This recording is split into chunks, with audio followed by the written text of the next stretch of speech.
Hello, viewers. I thought it'd be a good time for a follow-up video. This is some rice wine I brewed a while ago. You can see, I'll point you to the earlier video. There's a link in the description.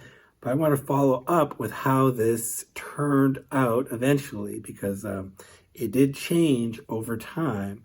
So what this brew was, this was just an Yeongju, a two-stage Korean rice wine, and it was it's made without additional wine yeast, and I tried to back sweeten it, which meant that I tried to stop the fermentation, and then I added sugar after that.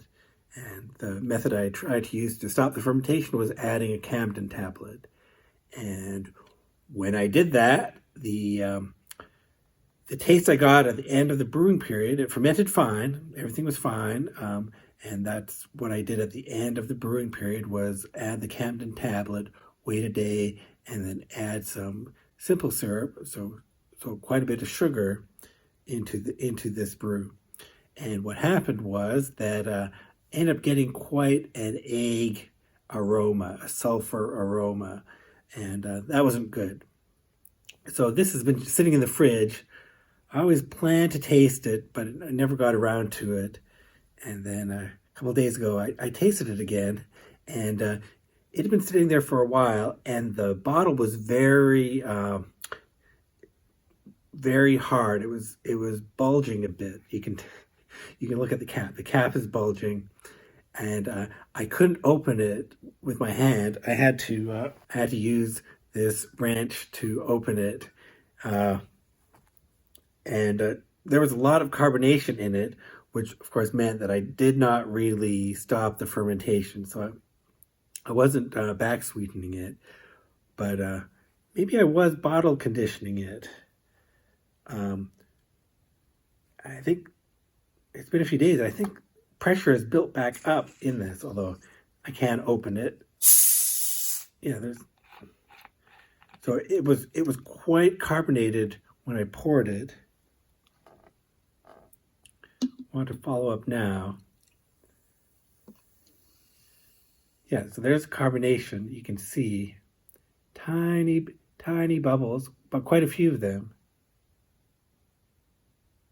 Not too loud, but there is some carbonation in there. And so that sulfur smell is gone now.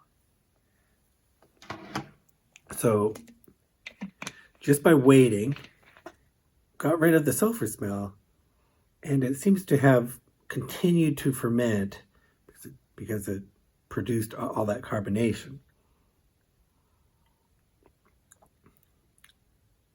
And the taste is dry. This is very wine-like. You can also see how clear this is. Turned out crystal clear. This is very wine-like. This is more like a white wine, a white grape wine, than anything else I've made. Yeah, so this is super clear, a bit carbonated, a bit buttery.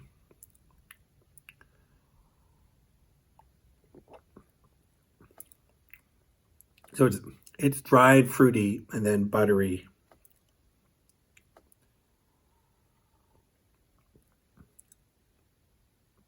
Oh yes, so obviously I did not really back sweeten this, despite what I was trying to do. I did not back sweeten this, but I ended up bottle conditioning it and generating extra carbonation.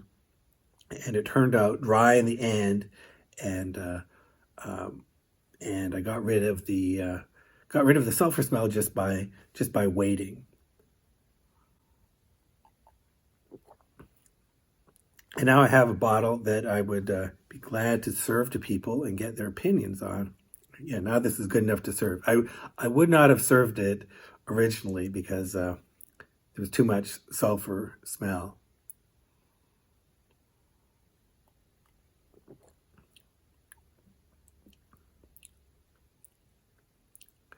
And now this has a much milder taste. There's still interesting things to taste in this. Much milder. Not bitter or sulfurous. Quite dry. I'm sure it was a lot sweeter before. I added quite a lot of sugar.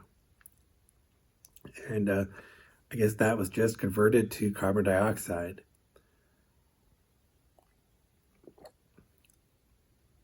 Okay, and now, but by this time, what's left in the glass here, it's not really carbonated.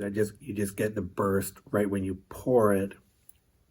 So it's not carbonated like a soda or a sparkling wine. It's not carbonated like that.